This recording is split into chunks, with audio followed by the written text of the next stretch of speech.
Você costuma fazer exames com frequência para ver aí como é que está a sua saúde e até prevenir doenças? O famoso check-up acaba sendo deixado de lado, por um lado, assim, por causa de tantos compromissos, correria, vai deixando. Por outro lado, também as pessoas acabam exagerando nessa questão de muitos exames, de excesso de cuidado. Quem vai falar com a gente é o Dr. Bruno Tanus. Seja muito bem-vindo ao programa Olhares, tudo bem? Muito obrigado pelo convite, tudo bem? Uma boa tarde audiência em casa também. Boa tarde. Você é médico de família, né? E aí, como é que esse médico de família encara essa questão dos check-ups?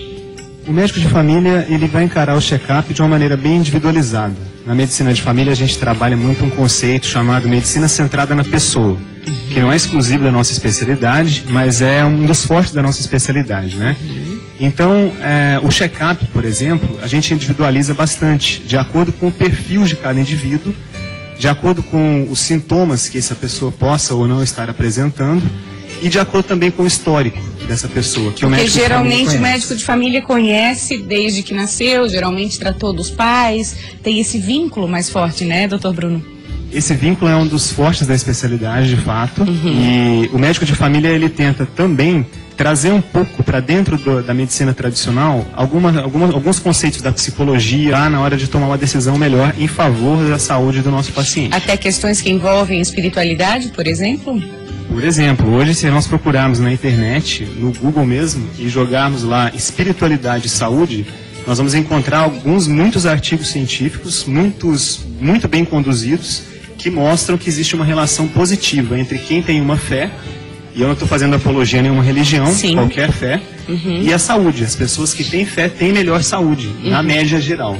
Então, nós como médicos podemos também aproveitar essa oportunidade e perguntar para a pessoa se ela exercita essa questão da espiritualidade na vida dela. Isso também é uma medida preventiva e promotora de saúde. Tem uma média ideal para fazer esse check-up? Geralmente, culturalmente, é uma vez por ano. Continua assim a indicação? Essa é a média que a maioria das pessoas utiliza mesmo, mas nós temos alguns casos de pessoas que têm doenças crônicas que muitas vezes elas precisam ir mais frequente ao médico. Um exemplo muito comum é a pessoa que tem diabetes, hipertensão. Essas pessoas, elas, pelo menos a cada 6 meses é indicado fazerem algum tipo de exame. Então, entra naquela questão da individualidade, né? Então, pessoas que têm doenças crônicas vão precisar visitar o médico com mais frequência. Um acompanhamento maior. E vão precisar de fazer mais exames também. Agora, tem o outro lado da moeda que você estava falando pra gente, do exagero. Muitas pessoas acabam, tem que me cuidar, entram nessa onda de cuidado e acabam fazendo exames, muitas vezes que não precisam, acham alguma coisa que fica um sinal de alerta, que não é tudo aquilo. Como é que é? Essa é uma pergunta muito importante. Hoje a gente também trabalha o conceito de sobrediagnóstico. Sobrediagnóstico significa quando uma pessoa realiza um exame e esse exame detecta uma alteração que não necessariamente é uma doença. O câncer de próstata é um grande exemplo disso. Muitas vezes as pessoas morrem relacionadas ao câncer de próstata. Porém, nós sabemos também que tem milhares de lesões detectadas como câncer de próstata que não causaria a morte daquele homem. Talvez o homem morreria com aquela lesão, mas não daquela lesão.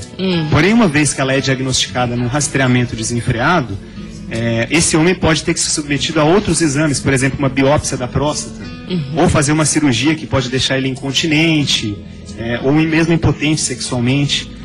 E aqui, claro, eu não estou defendendo que o homem não deva fazer o rastreamento do câncer de próstata, mas ele deve discutir com o seu médico se o rastreamento vai fazer bem para ele ou não, baseado na história clínica dele, nos sintomas que ele apresenta, e aí a gente toma uma decisão mais acertada. Eu acho que o que se propõe é um equilíbrio na hora de pensar saúde, na hora de pensar de que forma nós estamos nos sentindo com a nossa saúde, é isso? Acho que equilíbrio é a palavra-chave, um equilíbrio de saúde mental, saúde física, saúde espiritual, e na questão de fazer os exames, sabermos que nós somos um indivíduo. Para cada indivíduo vai ser um tipo de exame que vai ser necessário naquele dado momento. E não simplesmente pegar um monte de exame e falar que é o mesmo exame para todo mundo que vai ser útil. Geralmente existe, como se fosse uma receita de bolo, não é bem assim, né, doutor Bruno? Muitos pacientes acreditam nisso, até movidos por algumas propagandas, algumas coisas que estão um pouco erradas na mídia em geral. Mas a gente está tentando mudar aos poucos esse conceito, e a medicina centrada na pessoa vai de encontro ao que eu estou dizendo, vai ao encontro, né? E eu acho que é assim que a gente vai trazer as pessoas para um lugar melhor na sua própria saúde e na saúde da comunidade em geral. Tá certo, isso vai muito de ir ao médico, sim, né, pelo menos uma vez por ano, mas vai muito de a gente se sentir também com necessidade de ir ou não, de procurar, né? Procurar ou não o seu médico faz parte de um comportamento saudável, uma rotina que você pode simplesmente para aferir sua pressão arterial, verificar o seu peso, verificar como é que estão os seus hábitos de vida, entrando aí atividade física, que é uma atividade preventiva das melhores que existe, né, quando feita de maneira regular. Então, consulte seu médico, mas vá assim, para ter uma conversa franca, ser avaliado e discutir com ele quais são as opções melhores naquele momento na sua vida. Tem uma idade para começar a prestar mais atenção nessa coisa do check-up? Olha, o nosso envelhecimento, um professor meu dizia que a gente começa a envelhecer quando nasce. Já escutei isso também. Não tem uma idade correta. Eu acho que cada faixa etária tem a sua particularidade, a sua peculiaridade, mas todos nós podemos nos beneficiar de estar atento às questões da própria saúde. Histórico familiar também conta, né, nessa hora? Conta sim, é um fator de risco adicional, mas não é determinante, na maioria das vezes. Tá ok. Muito obrigada pela sua presença. Eu que agradeço pelo convite. Até a próxima. Uma boa tarde. Tainá